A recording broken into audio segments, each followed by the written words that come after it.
Hum, baby.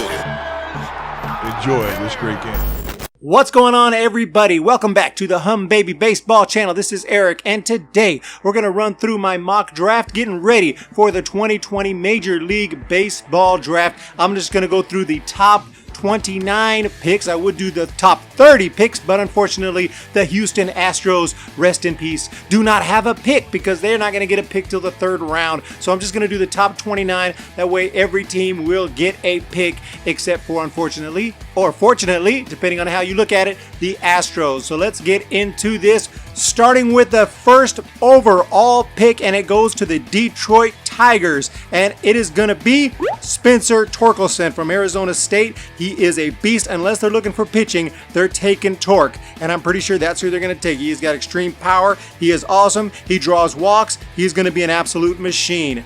In at number 2 for the Baltimore Orioles, I got them taking Austin Martin. This is the consensus, but they're probably going to take him. He's getting a ton of buzz. The guy can hit. He is an overall great player, pure hitter, led his league in hitting and on base percentage. He can play outfield. He can play infield. Versatile. It's going to be Austin Martin to the O's. At number 3, going to the Miami Marlins, I believe it's going to be Asa Lacy, the best pitcher in the draft, no doubt about it. This guy's a machine out of Texas A&M, left-handed pitcher. He struck out 46 guys in 24 innings in 2020 before the season shut down. The guy was on his way to having a monster year. He's a beast. He's going to Miami. At number 4, the Kansas City Royals. Here things get a little less predictable. They got several options. I got them going with Zach Veen, who is a high schooler, but he has a beautiful swing. He has got extreme power. He is tall. He's big, and he can get bigger. He can grow more strength. He might become a beast someday, and I got him going number 4 to the Royals. At number 5, the Blue Jays. A huge chance for the Blue Jays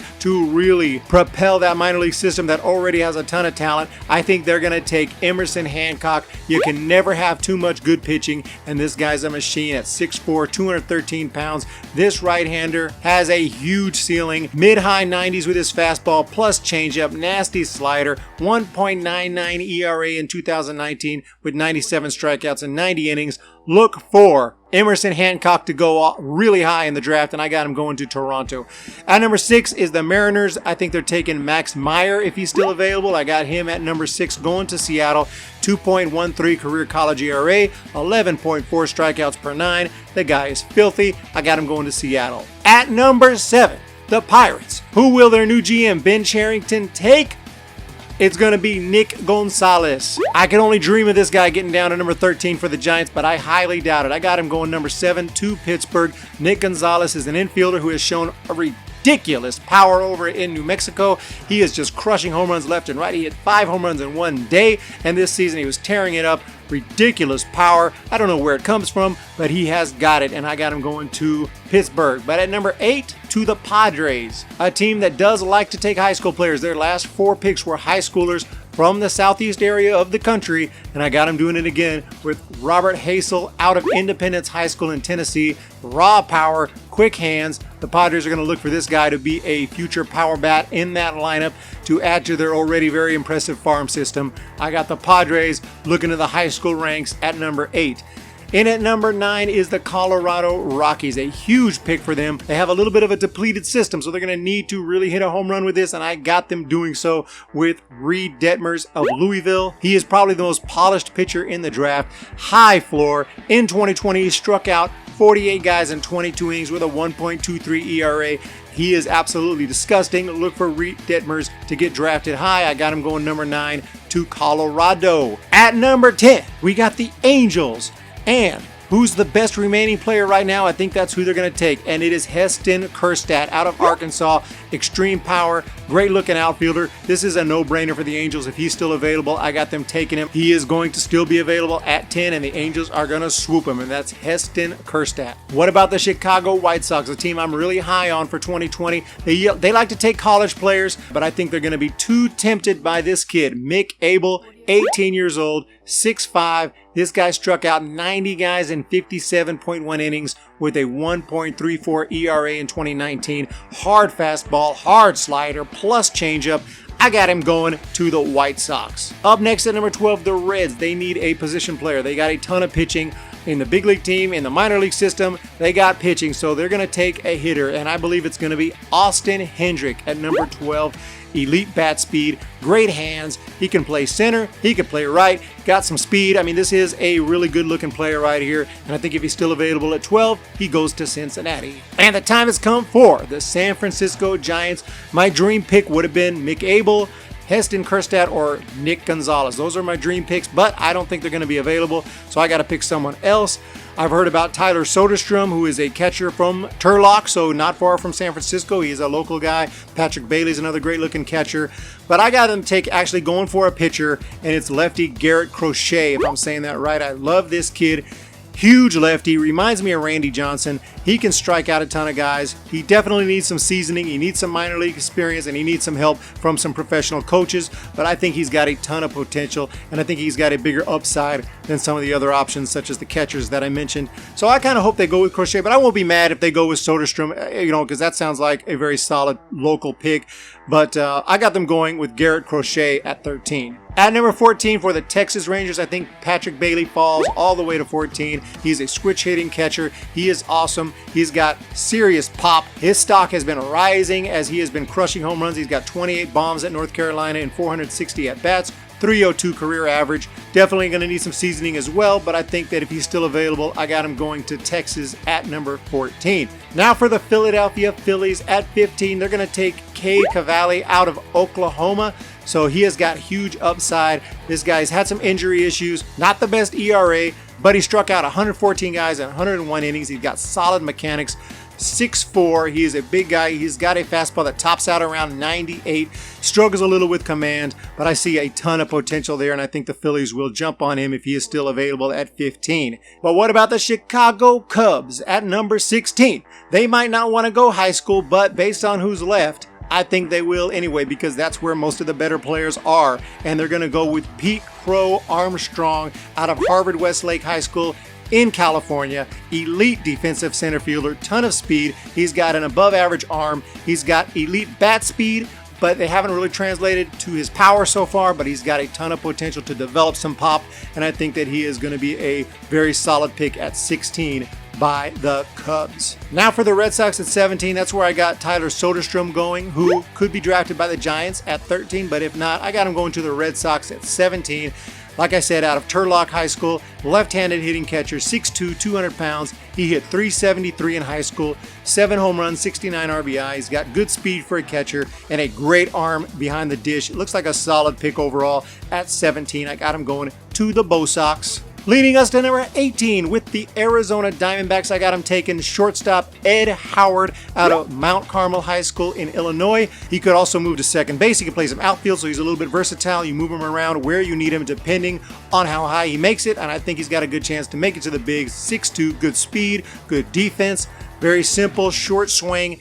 Got to develop a little more power, but overall, a ton of potential there with Ed Howard. I got him going to the D-backs. And at number 19 to the Mets, finally, is Garrett Mitchell out of UCLA. He's a great athlete. He's got raw power. His stats don't really jump off the page like some of these other guys, but I see someone here who can learn fast, move through the minors quickly, and he has a big swing. And if he can figure it out, he can crush a ton of home runs, I believe, for the Mets. So we'll see how it works out. If he is taken at 19 or wherever he goes, he's going to go somewhere, but I got him going 19 to the Mets. And now for number 20 to the Brewers is right-handed pitcher Tanner Burns out of Auburn. 6 feet, 215, good fastball, around 95, 96. Profiles as a middle-of-the-rotation guy, possibly could be better than that, and the Brewers will be hoping so if they do take him, but I got him going to Milwaukee at 20, right-handed pitcher Tanner Burns. And now for the St. Louis Cardinals at 21. I think they are going to take an interesting pick. This is just a guess, but right-handed pitcher Carmen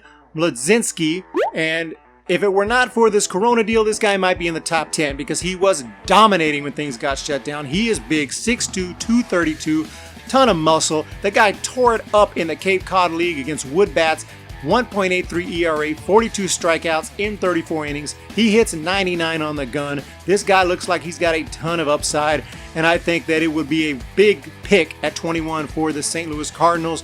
And at 22, the Washington Nationals, the world champs, are going to take, in my opinion, Cole Wilcox out of Georgia. They took him actually before in the 37th round in 2018.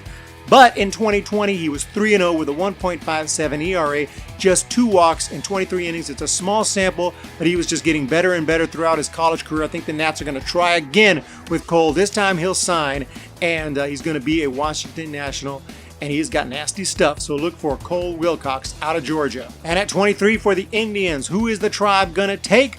They love taking high schoolers, and I got him taking another one, and that's a right-handed pitcher, Nick Bitsko from Central Bucks High School in Pennsylvania, 6'4", 220, plus fastball, plus curveball, solid change, and I think the Indians will be super happy if this guy is still available at 23 and they grab him. But at 24, I got, going to the Tampa Bay Rays, JT Ginn out of Mississippi State. It's a familiar name because the Dodgers took him in the first round a couple years ago, but he did not sign. Went to college, and he pitched very well over there. He did have some elbow problems, which is why I have him all the way down at 24.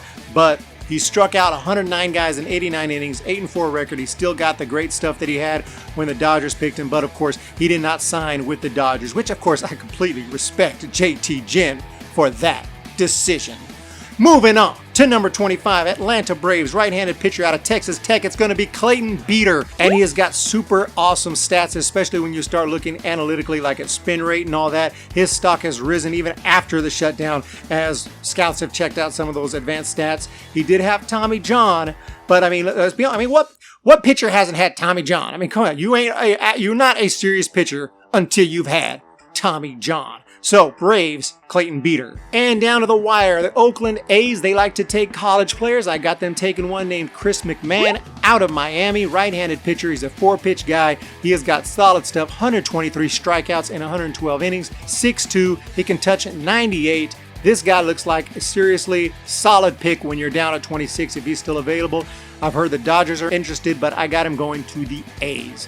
Then we got number 27, Minnesota Twins. I got him taking catcher Dylan Dingler out of Ohio State. Hit .340 as a junior before things shut down. 8 home runs in just 13 games. He was just on an absolute tear. It's a shame that we didn't find out how he was going to do, and that applies to all these guys, but he was on an absolute tear, moving up the draft boards, and I think it will be a very solid pick if the Twins could get this guy. He can also play outfield, so he doesn't have to be a catcher. He's versatile, and he's really got an awesome swing and just a very powerful looking swing too. So got Dylan Dingler going to the Twins. Moving to 28, New York Yankees. I got him taking a guy named Jordan Westburg out of Mississippi State. He's had an up and down college career. Sometimes he looks great, sometimes not so great, but he was really looking good in 2020, hitting .317. His power has improved, his strikeout rate has improved, and he's got some nice defense as an infielder. Could be a solid pick for the Yankees at 28. And last, and also least, just kidding, Los Angeles Dodgers. They're taking right-handed pitcher Bryce Jarvis out of Duke.